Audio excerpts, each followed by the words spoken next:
So let us do a few important questions related to the topic definite integration as a limit of sum in the chapter definite integration. Let's move on. So let us say the question is हमें value निकालनी है limit n tending to infinity of summation r equal to n plus 1 से लेकर के 2n, ठीक है, और n upon n square plus r square. तो ठीक है, यहाँ पर सीरीज ना दी हुई के बजाय डायरेक्टली एक जनरल फॉर्मेट दे रखा है, तो कोई बात नहीं। सबसे पहला काम तो हम लोग क्या करते हैं, हम r बाय n का फंक्शन क्रिएट करते हैं। अब r बाय n का फंक्शन क्रिएट कर देते हैं तो ये बन जाएगा limit n tending to infinity of summation r equal to n plus 1 से लेकर के 2n एज इट इज रहेगा। 1 अपॉन n स्क्वायर कॉमन ले लेते हैं, है ना। 1 अपॉन n स्क्वायर कॉमन आएगा, n इंटू एन लिख लिया, into n upon 1 plus r upon n का होल स्क्वायर आएगा। सही है बात यहाँ तक। इससे क्या हुआ, एक n से n कट जाएगा, एक n से n कट गया तो बस अब क्या करते हैं, इस समेशन की जगह इंटीग्रेशन यूज कर लो। समेशन की जगह इंटीग्रेशन आपने यूज करा, 1 बाय एन की जगह dx आपने यूज करा, r बाय एन की जगह x आपने यूज करा, 1 अपॉन एक्स स्क्वायर। अब लोअर लिमिट के लिए n plus 1 upon n, limit n tending to infinity की बात कर लेते हैं, यानी 1 आ जाएगा। और अपर लिमिट के लिए limit n tending to infinity 2n divided by n, तो यानी 2 आ जाएगा, यानी 1 से लेकर के 2 की बात हो रही है। अब 1 से लेकर के 2 की बात हो रही है, dx upon 1 plus x square का इंटीग्रेशन, यानी tan इनवर्स x, फिर ये लेकर के वैल्यू 1 से लेकर के 2 तक, तो आंसर आ गया tan इनवर्स ऑफ 2 माइनस का tan इनवर्स यानी पाई बाय 4। तो दोस्तों ये आंसर आ गया इस क्वेश्चन का। I am sure this question is crystal clear to all, right. बस कुछ नहीं करा हमने, n स्क्वायर कॉमन लिया, नीचे डिनोमिनेटर में से r बाय n क्रिएट करा और इसकी जगह पर इंटीग्रेशन, 1 बाय n की जगह पर dx, r बाय n की जगह पर x, ये सब्स्टिट्यूशंस कर दिए। ठीक है दोस्तों, सही है, बहुत बढ़िया। अब क्या बात कर सकते हैं, अब let us talk about the another question. अब अनदर क्वेश्चन में हम ऐसा लिख सकते हैं, मान लीजिए ये क्वेश्चन दिया गया है limit n tending to infinity, limit n tending to infinity root under 1 plus root under 2 plus root under 3 and it goes on up till 2 root n whole divided by n root n, whole divided by n root n। तो क्या करें इसके अंदर में, इसकी general form लिख दो आप। ये क्या बन जाएगा, limit n tending to infinity of, ऊपर क्या आएगा, ध्यान से देखें दोस्तों, अब 2 रूट n आ रहा है, मतलब रूट अंडर ऑफ 4n की बात हो रही थी। तो बेसिकली समेशन r की वैल्यू 1 से लेकर के 4n तक गया, root under r divided by n root n आ गया, बात खत्म हो जाती है। क्या ये क्या लिखोगे आप, इसको लिखोगे इंटीग्रेशन। अब r बाय n को आप x लिखोगे, यानी रूट x, और 1 बाय n को dx लिखोगे, तो रूट x dx बन गया आपके पास, और r बाय n में 1 अपॉन n और 4n upon n, n tending to infinity पर निकालोगे लिमिट्स। ये लोअर लिमिट है और ये अपर लिमिट है। अरे बात समझ में, लोअर लिमिट यानी ये 0 से लेकर के 4 तक की बात हो रही है। अब 0 से लेकर के 4 तक की बात होगी दोस्तों, तो इसका आंसर आप निकाल लें। The answer will be finally 16 divided by 3। I am sure this question is clear to all of you, right दोस्तों। तो बढ़िया है, यहाँ तक अपने को बात ये समझ में आ जाती है। अब can we do a bit more questions, one और two more questions related to the same? Yes, तो चलिए हम एक आध दो और क्वेश्चन कर लेते हैं related to the definite integration as a limit of sum. So give me 1 minute. I'm giving you a question.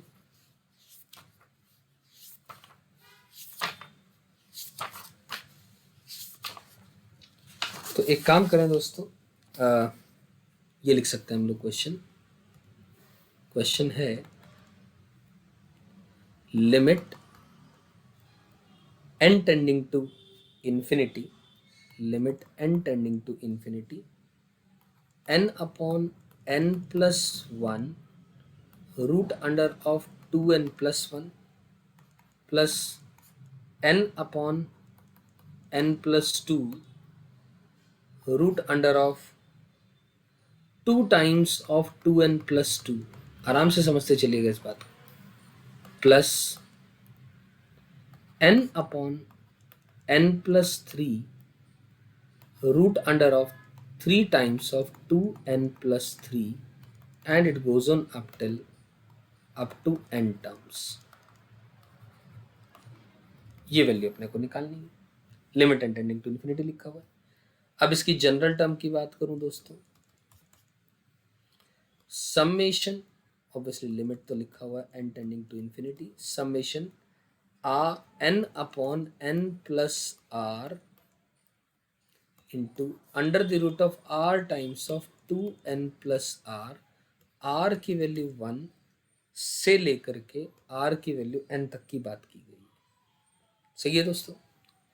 तो अब हम क्या करें इस क्वेश्चन के अंदर में, अब इस क्वेश्चन में हमें तो पता है कि हमें r बाय n का फंक्शन क्रिएट करना है।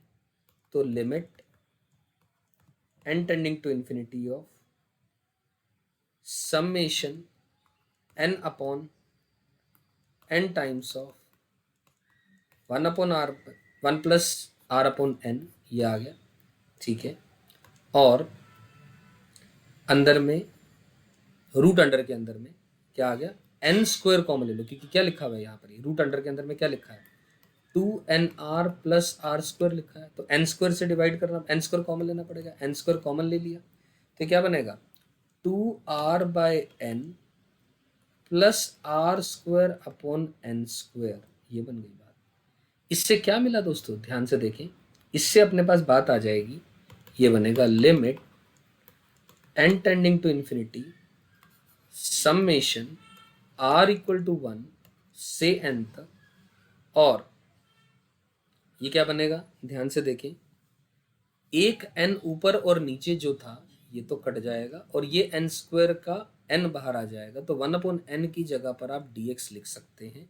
पहले मैं 1 upon n as it is रख ले रहा हूँ, ठीक है, into 1 upon 1 plus r by n into under the root of 2 times of r by n plus r by n का स्क्वायर। सही, यहां तक बात समझ में आई। तो एज अ रिजल्ट दोस्तों, अब मैं आगे आप लोगों को हिंट दूंगा इस क्वेश्चन को करने का, क्योंकि आगे का काम आप खुद भी कर पाएंगे। इस सवाल में आपको दिक्कत नहीं आएगी अगर यहां तक सारी चीजें समझ में आई हैं तो। करेक्ट है फ्रेंड्स। तो चलिए, let me give it to you, wait a second, just a minute please. तो देखिए ध्यान से, ये क्या लिखा हुआ है इसके अंदर में, ये आ जाएगा इंटीग्रेशन, ठीक है ना। अब लोअर लिमिट 1 अपॉन n आ जाएगी, r की वैल्यू 1 है क्योंकि, और upper n by n, n tending to infinity, तो 0 से लेकर के 1 की बात हो रही है। 1 बाय n की जगह dx upon 1 plus x into under the root of x square plus 2x। अब आपके सामने दोस्तों ये सिंपल एक क्वेश्चन बन गया है, इसको सिंप्लीफाई किया जा सकता है, सिंपल डेफिनेट इंटीग्रेशन का क्वेश्चन बन गया। अभी इसको आप सिंप्लीफाई करें अलग से, परफेक्ट स्क्वायर कंप्लीशन करके करें या जैसे मर्जी करें, proceed it now further. Right दोस्तों, यहां तक आई एम श्योर सबको बात क्लियर हो जा रही है। करेक्ट। अब आगे एक दो छोटे छोटे से और questions which can be considered as very tricky, in fact छोटे छोटे नहीं बोलूंगा, जैसे कि limit n tending to infinity n factorial upon n की पावर n होल की पावर 1 अपॉन n, ये अपने को निकालना है। तो क्या करें इस क्वेश्चन में, आप एक काम करें, इस क्वेश्चन को सॉल्व करने के लिए हम क्या कर सकते हैं, let us consider it as equal to a मान लिया, limit n tending to infinity of n factorial upon n power n whole की पावर 1 अपॉन n। अब दोनों तरफ आप लॉग ले लें, उससे क्या फायदा होगा, log of a is equals to limit n tending to infinity तो एज इट इज रहेगा ऑफ, ये 1 अपॉन n आगे आ जाएगा, 1 upon n times of log of कितना n फैक्टोरियल अपॉन n की पावर n आ जाएगा, ये n फैक्टोरियल अपॉन n की पावर n। अब इसका मतलब क्या है, अब n फैक्टोरियल में product of n natural numbers हैं 1 2 3 यानी n टर्म्स हैं, और n की पावर n इसके अंदर में भी n terms n times n आ रहा है, तो इसको लिख सकते हो आप limit n tending to infinity of 1 upon n times of, अब लॉग ऑफ क्या लिखोगे आप इसको 1 2 3 and it goes on l up till n, और हर एक के नीचे n लिख दो, हर एक के नीचे अपॉन में n लिख दो। यहाँ तक बात समझ में आई है मेरी।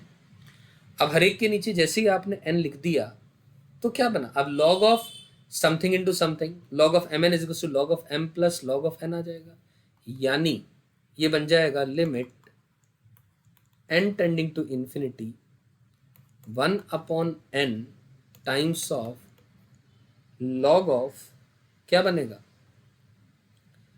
ऐसा लिख सकता हूँ log ऑफ, ये क्या बन गया, मैं अलग अलग से तोड़ दे रहा हूँ सबको, अलग अलग से लिख दे रहा हूँ मैं, 1 upon n 2 upon n 3 upon n and it goes on up till n upon n minus 1 upon n, और फिर n अपॉन n तक अलग से लिख दिया हमने।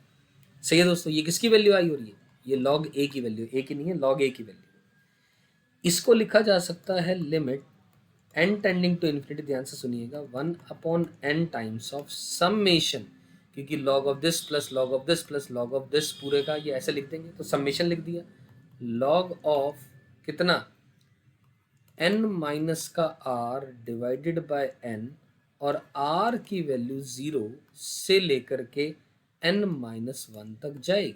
आप आराम से देखें, समेशन आपकी इच्छा इसे log of r by n लिख दें खाली, या n minus r by n तक लिख दें, एक ही बात है, कोई फर्क नहीं पड़ रहा। r बाय एन मतलब 1 by n 2 by n, r की वैल्यू 1 से लेकर के n तक चली जाएगी उस केस में।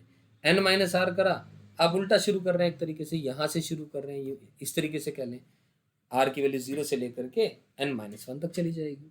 ठीक है, अब क्या करें इसको, अब ध्यान से देखिए, limit n tending to infinity of 1 upon n times summation log of 1 minus का r अपॉन n, और r इक्वल टू 0 से लेकर के n माइनस 1 तक लिख दे, यानी इसको क्या लिख सकते हो आप फर्दर, इसको आप लिख सकते हो इंटीग्रेशन, यानी log ऑफ a की वैल्यू लिखोगे, इंटीग्रेशन ये 0 से 1 बन जाएगा r बाय n की लोअर और अपर लिमिट वैल्यू पुट करके, और log के अंदर में 1 माइनस का x dx आ जाएगा दोस्तों।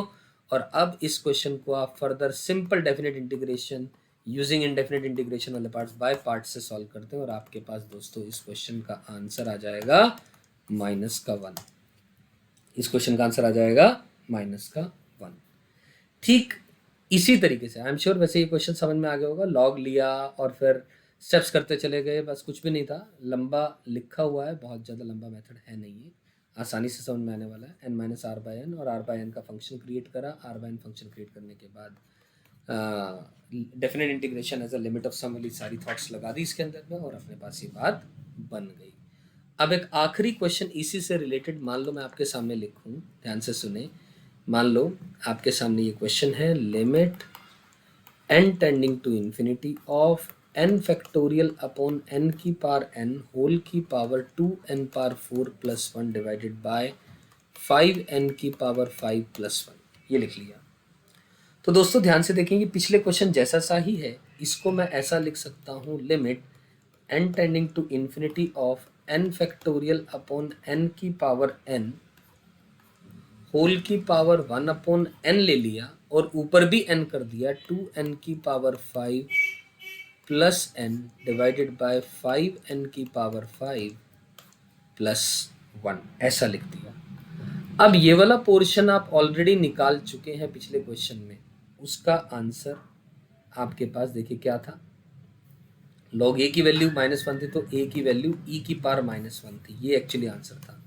आंसर ये था रादर देन ये -1, ठीक है ना। तो मैं इसको इरेज कर दे रहा हूँ, आपको कन्फ्यूजन ना हो। ये इस पोर्शन को सॉल्व करके आई थी वैल्यू, ठीक है। चलिए बढ़िया। अब अगर यहाँ तक बात समझ में आई है तो इसका मतलब ये वाला पार्ट है e⁻⁻1। अब इतने पोर्शन की अगर मैं लिमिट निकालना चाहूँ तो ऊपर डिग्री नीचे डिग्री सेम है, तो 2/5 ही तो आंसर आएगा। तो एज अ रिजल्ट दोस्तों 1/e⁻² will be the final answer to this question.